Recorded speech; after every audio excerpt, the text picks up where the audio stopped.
Okay, so Malaysia, big company, growing fast, and for a long time heavily dependent on fossil fuels, coal, and natural gas. That was the backbone of the electricity system. But here's the thing, that's changing, and it's not happening by accident. Uh, it's being driven by a deliberate policy framework that Malaysian has been building since 2011. So that's what this chapter is about. It's not just about the targets, but how Malaysia actually plans to get there. So there are three numbers here. Um, 2011, the Renewable Energy Act gets passed. That's the foundation. Without this law, nothing else we're about to talk about exists. And then we have 31%. That's where Malaysia wants to get in 2025. Roughly a third of installed electricity capacity from renewables.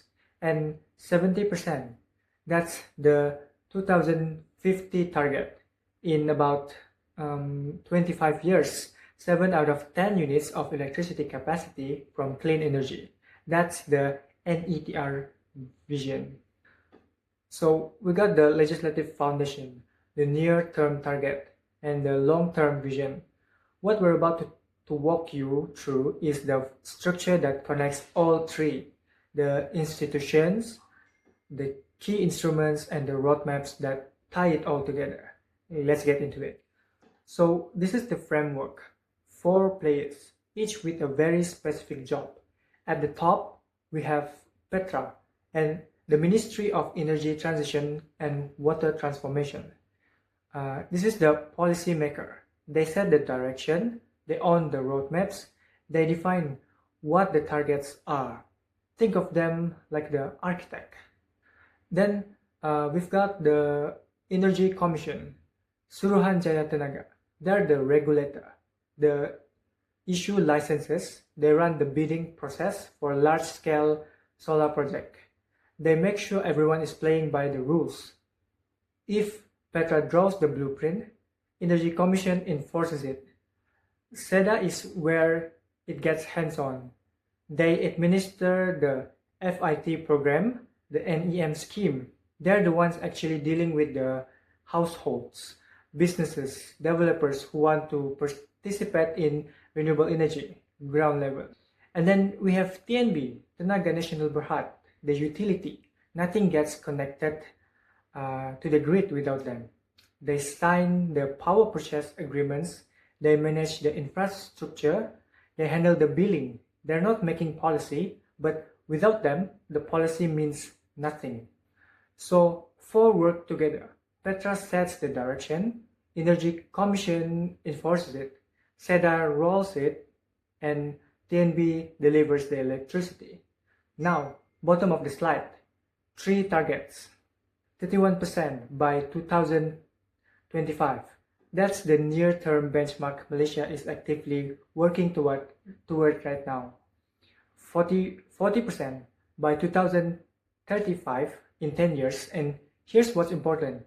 If Malaysia just continues business as usual, they only reach 32%. So that's extra 8% requires active policy intervention. It doesn't happen on its own. And then 70% by 2050. That's the NETR long game. And that's not just about electricity. It covers hydrogen, green transport, carbon management, and the full transition. That's the framework my teammates are going to go deeper into each of the instruments, FIT, NEM, LSSS, LSS, and how they actually deliver on these targets. Next, I will discuss on the FIT-in tariff or the FIT mechanism, which was introduced in Malaysia under the Renewable Energy Act 2011. So firstly, FIT was one of the Malaysia's earliest renewable energy policy, and it is designed to accelerate the adoption of renewable energy technologies, particularly solar photovoltaic systems or solar PV systems. So under this mechanism, individual and organization that generate electricity from renewable energy sources can sell their electricity to the national grid at a predetermined tariff rates. And furthermore, the key advantage of FIT mechanism is that it provides guaranteed grid access and fixed payment rates, which reduce investment risk, and encourage greater participation from households, businesses, and industries. And in addition to solar PV, the scheme also supports biomass, biogas, and small hydropower technologies. Moreover, beyond encouraging renewable energy deployment, FIT mechanism has contributed to reducing carbon dioxide emissions, improving energy security, and promoting technological innovation within the renewable energy sector. And consequently, the impact of policy can be observed through its achievement. And as of October 2025, more than 9,600 FIT projects had been approved, which contributes over 1,259 megawatts of renewable energy capacity. These projects are expected to attract approximately 13.76 billion ringgit in investment, while creating thousands of direct and indirect employment opportunities.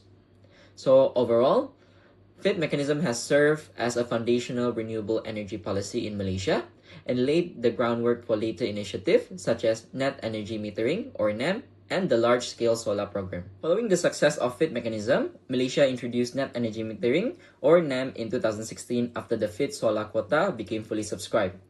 Unlike FIT, where all generated electricity is exported to the grid, NEM allows consumer to first use the electricity generated by solar PV system and only export excess energy to the grid.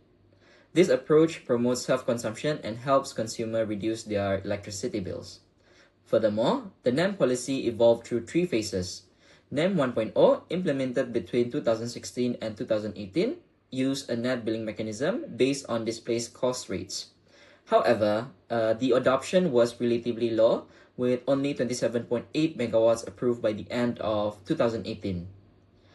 And to improve participation, NEM 2.0 was introduced in 2019, and the policy adopted a one-to-one energy offset mechanism, meaning that every unit of electricity exported to the grid could offset an equivalent unit consumed from the grid. So this significantly improved the economic attractiveness of rooftop solar system, which results in the full subscription of 500 megawatt quota ahead of schedule. Moreover, building on this success, NEM 3.0 was launched in 2021 and introduced three dedicated programs: NEM Rakyat for residential user, NEM Government for government entities, and NOVA for commercial and industrial consumer. And as shown in the figure, application increased significantly under NEM 3.0, which reflects growing public interest in rooftop solar adoption. Ultimately, by the end of 2023, cumulative NEM installation exceeded 600 megawatts nationwide, which demonstrate the important role of NEM in expanding distributed solar energy and supporting Malaysia's renewable energy targets. Now, I will explain large-scale solar or LSS. LSS is a Malaysia Utility Scale Solar Program. It involves large solar farms that supply electricity directly to the national grid.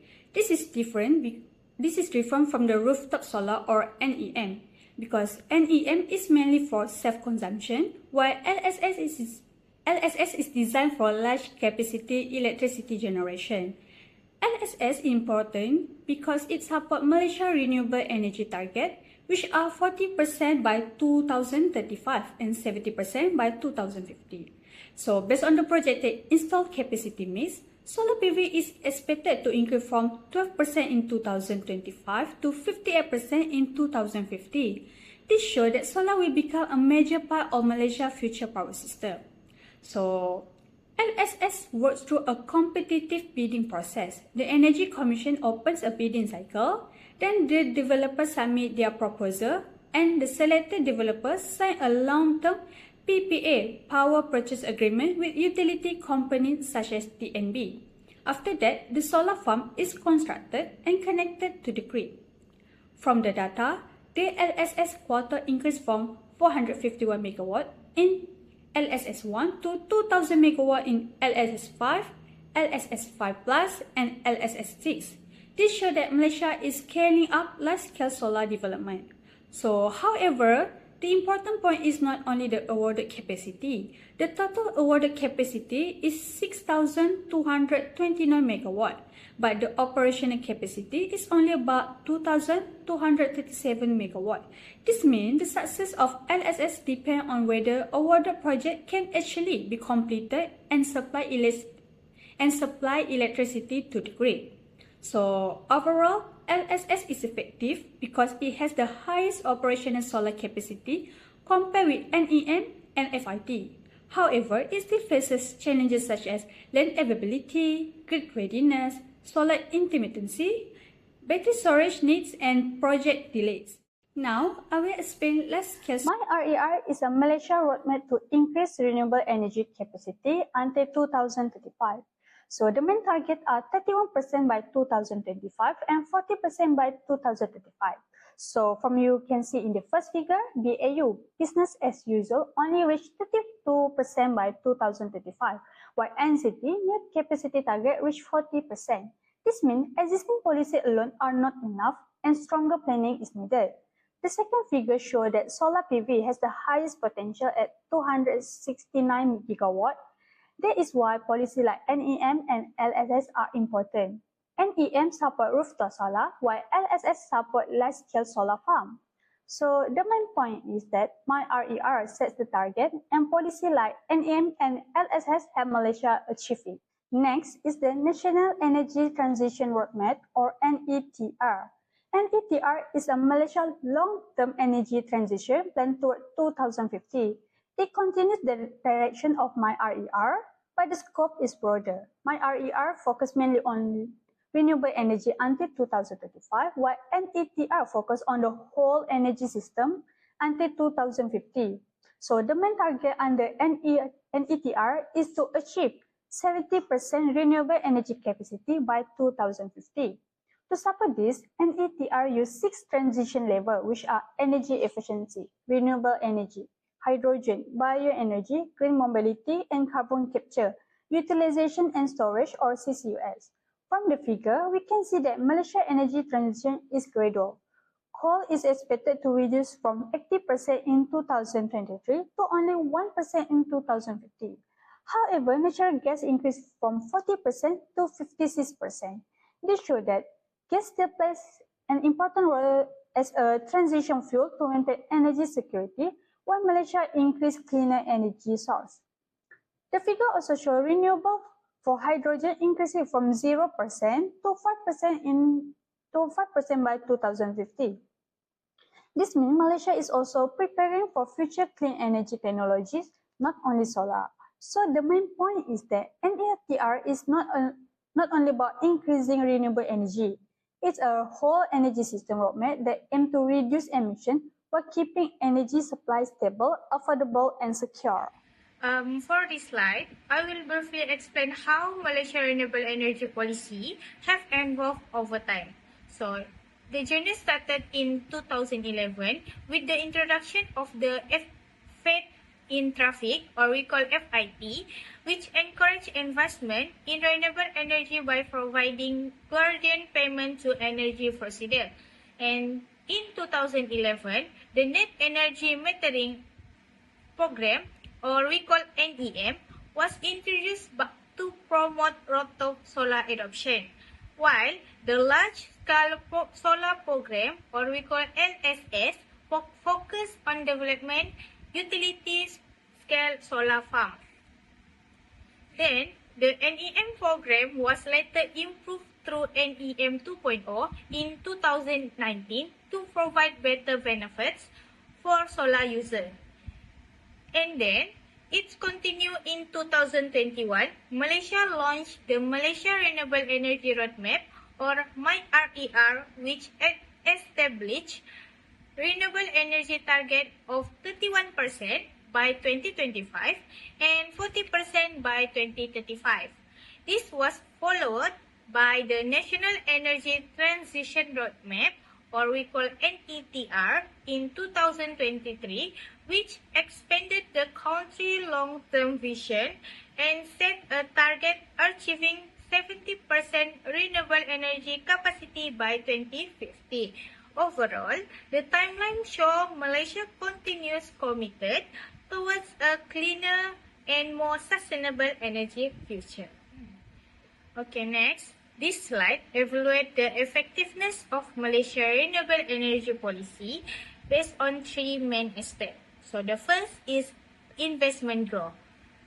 Through the FIT program, approximately RM13.76 billion in investment was attracted, which encouraged greater participation from the private sector in renewable energy projects.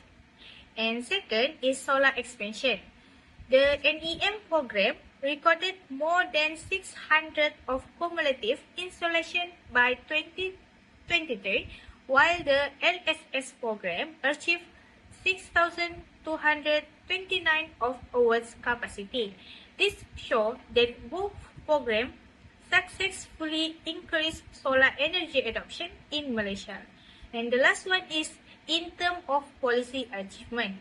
Malaysia has established clear renewable energy target through MyRER and NETR, including 31% renewable energy capacity by 2025 and 40% by 2035, and the last one is 70% by 2050. Overall, this achievement indicates that the policy has been effective in promoting renewable energy development and supporting Malaysia energy transition. Malaysia has made encouraging progress in renewable energy development, but several challenges still need to be addressed. The first challenge is grid infrastructure. As the share of renewable energy continues to increase, the existing electricity grid must be upgraded to ensure a stable and reliable power supply. Without proper grid improvements, it can be difficult to integrate large amount of renewable energy into the system. And the second challenge is energy storage. Renewable energy source, especially solar energy, depend heavily on weather condition. Electricity generation may decrease during cloudy or rainy days. Therefore, battery energy storage system, or we call BESS, are important to store excess energy and supply electricity when generation is low. So, another challenge is the high cost of renewable energy project. Although renewable technology have become more affordable over time, the initial investment required for solar panel, battery system, and supporting infrastructure can be expensive. In addition, large-scale solar projects require significant land area, which may create limitation in suitable location.